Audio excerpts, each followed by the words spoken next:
Thank you. problem at And all. what was your name, sir? My name's Jason. Jason, One and of you are? So one of the terminal team leaders. So Okay. he's my supervisor. For security or just the terminal? Or I'm one of the terminal team leaders. Yes, so nothing to do with security. okay, At all. you want to take a seat? No, fine. No, it's not. a problem Have you been at all. told what's happened? I have indeed. Yep. So basically, I understand you've got the blade, obviously, for the religious Yeah, reasons, get on, yeah. which is not a problem at all. No issues at all with that. We would question anybody who comes into the airport that obviously has a blade that, and I've been advised it's sort of 6 to 7 inches. Yeah, it's in probably length. 9 or 12 Yeah. actually, 12 Okay. inches. So whether it's for religious beliefs or not, Yeah. the question that we would ask, Yeah. really from a terminal's perspective, Certainly. from a safety, is just to ask why it would be that you're carrying a blade of that 100%. length. That's all it is. Yeah, That's got- and I've got that part I've got no issue with. Okay. The part I really take issue with and I'm concerned about is your staff, as nice as they are, they haven't been rude, they've been really, really nice. Yep. They had no idea that Sikhs, who they are, first of all. Okay. And number two, that they're allowed to carry the kirpan, what it's called, what it is. So, like, I had no problem explaining it to them because they're very, very nice. No, he's really good about that. Well, Right. thank you for that. So, but my concern was that these two nice people would know now. Yep. But how would they get fed back to the rest of the staff? And why haven't they been trained already? You understand? Like Understand that if completely. yeah. you're a Scottish person, you're allowed to have a dirk on you. You if it's, are indeed, If it's yes. a part of your national dress. Yes. So if you have the gear that the Scottish people wear, you're legally allowed to carry the dirk because it's legally protected, a part of your national dress. Absolutely. Now, It's just that the if leadership, it they was can't take it through security. obviously, Yeah, exactly. Obviously, what happens if any of the Scottish guys who are wearing full kilts and everything, Yes, sir, if they're yeah. coming through security, what they would tend to have is a smaller version. All right. Because obviously going through a security here at Gatwick, Mm-hmm. any blade over 3 or 4 inches is not allowed through security. Right. Okay, we have to go in hold luggage. Okay, yeah, sure. Okay, so what they do is the guys there with the dirt, they will either carry a false one. Yes, sir. And we've had Sikhs as well come through, but they know obviously with the size of the blade here at Gatwick to go out, it has to be either a fake blade or it has to be a smaller version, and that isn't an issue at all. Understood. No. So it's a point that obviously I'll take up with my management, but obviously it's to say from a safety perspective, that's the only reason why in this instance you've been stopped because Yeah, of the fact that and it's a just so longer you're blade. clear on what So- happened is, I just parked my car, and I'm just picking my wife up. Of course. So I haven't gone through security No, or no, anything to no. that effect. See, we did, because you've got all of that, and we just had to check. Yeah, certainly. That'd be a panic if you had got it there. Yeah, certainly. No, You'd but ask no, a lot more but questions. normally what I would do is, if I was flying, as soon as I got my luggage, if I was in a country like England where it's legal, I'd open my bags and I'd put this on because the kirpan, just so you understand, it's like our limbs, right? So like the 5Ks, Yes. the kada, the kanga, the kesh, the hair, the comb, the wristlet, our undershorts, the Yes. kashera, and this we're never allowed to take it off. Okay. So even when we sleep, when we shower, Okay. 24/7, it must be on us because this is like our connection to our guru and to God Himself. Okay. We don't wear it for fashion or any other reason, No, apart sure. from because it was ordained for us, it's commanded. So really, Sikhs have done it. We've gone backwards when these laws have been passed that we can't take into security. Okay. Because if you think about it, even on September the 11th, right, when those people with box cutters got on the planes, That's all they and, were, and, yep. and hijacked them. If you had a couple of Sikhs on that plane, those people would have sacrificed their own lives to save everybody else, right? Like the plane that went down in Pennsylvania, or whatever. Those people, they knew what was going on, and they actually did the right thing. They saved everybody else. So it's our same mentality. Yep, sure. And like, so my wife, she's Spanish. So it's not like a brown guy from India thing. No, I'm just explaining. Because most Sikhs you would see. I'd like to think we're past those days. No, but most Sikhs you would see would be like my skin tone and like look stereotypical. But she's like, for example, like she'd have the exact same obligation as me. So even as a mother with a baby, if she saw an atrocity, she'd be compelled. She'd have to go step in and help. Do you understand? Yeah. It's like passing the test, you know? Okay. That being said, my concern for now is, like, how can I follow this up and make sure everybody at Gatwick Airport, the staff, has been trained. Okay. So tomorrow, let's say, like I was telling these guys, a lady or a man that is a Sikh that maybe doesn't speak very good English, has the same exact problem, and they have trouble communicating why they have a kirpan on them.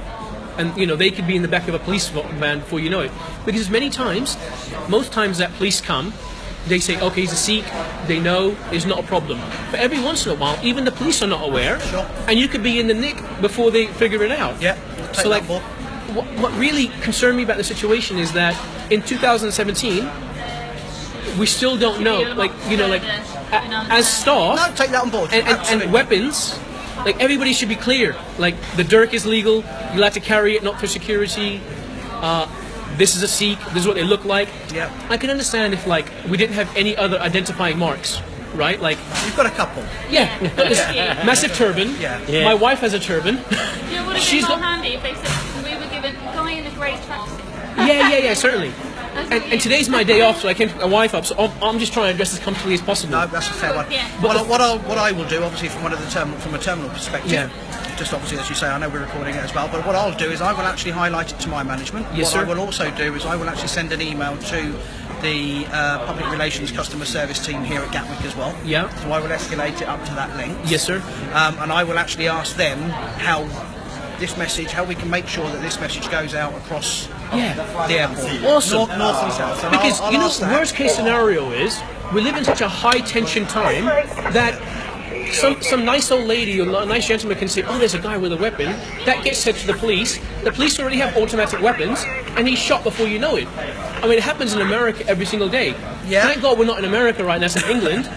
But this is the only reason I thought. We do have a couple of other little checks that we will do before we open fire here. But look, having been the there, precedence is set by America. You know, you can see that people are shot there every single day, and it's not right. So it's only.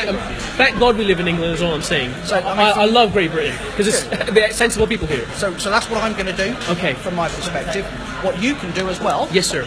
Obviously, we do have a customer service and a PR site here at Gatwick. Yeah, What I would do is I'd invite you to email our customer services team. certainly. And what is the email?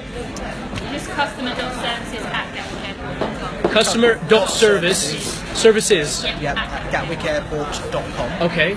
So you can raise it that way. Yeah. I'm going to raise it with the guys that are managing that whole process anyway as well. Yes, sir. But at least then you've registered it from your perspective, and I'm going to take it. Is up there any from way the that you can CC me into the email that you sent to your bosses, or can they respond to me directly? Because this is the situation that's affected me directly today. I will ask them to. If you give me your email, Yeah, I'd be address, happy to, because yeah. I can't give you theirs. But Yeah. if they wish to then correspond with you and give you their details of telephones, whatever it is. All I'm looking for is an official response. Of course, absolutely, You and we will get one of those for you. That is not a problem at all. Is it easier if I just give you the? Yeah, certainly, and then certainly. just I'll write write that it. down. Yes, for sir. me, And then what I'll do, I'll pass that on within the email that I send up to the management team.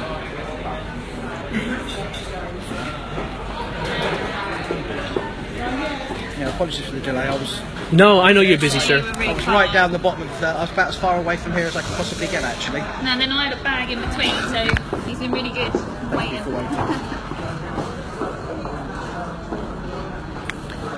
And my so it's jagmeet.singh e13@gmail.com. Okay. And sir, like, so we have an educational organization. I was just telling these guys, it's called Everything's 13, and there's a YouTube channel called Basics of Sikhi. So it's Basics of, then the word Sikh with an I at the end, right? Basics of SIKHI. KHI. And there's got about 1,500 videos, all in English, explaining who the Sikhs are. Yep. And you can go on there and say, like, right, why do the Sikhs wear a weapon or a kirpan? And it'll be explained. So, like, half the job is done.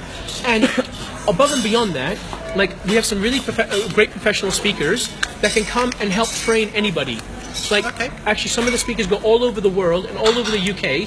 And one of the main, the CEO is actually being a part of training police departments, right? So if there's anything that we can do, because we're not saying it's your fault per se that you don't know, we want to be a part of the solution too, to help educate. Fine, not a problem at all. You know, so whatever we can do on our end. There's also the Sikh Press Association, Yeah. right? And obviously, I'm going to let them know about this, Of course. because we have to let all the Sikhs know that if this is what happens, talk to you. This is maybe what you say, how to say it, or whatever. You know, so we can. This doesn't happen next year, or even later this year. Okay. Okay. What was your good name, sir? Jason. Thank you, Jason. Thank All you right. very God much bless. for your time. Thank you, sir. Thank you for waiting. Yeah. Sorry to hold you guys up, because I can see the little one's obviously hungry as well. So. But as I say, I'll send the emails out today Okay. to my management, and as I say, you've got the email address there. But do you think, like, let's say in 2 hours from now, somebody else comes in and has the same problem? What could we do about that immediately? Is there nothing we can do immediately, or I'm going to be brutally honest with you. Yeah. Immediately, there's probably not a lot I can do unless it's one of us that actually responds to the call, which it could be. Yeah. In fact, it will be one of us that would actually respond. But do you understand, like, why it was important to have this conversation? Because what if it's your day off? Like, as soon as your shift is over, this hour we've spent is out the window. Absolutely. No, You know, so if you I will send feed you it email through- today. Okay. Thank you very much, guys. Sorry, excuse me.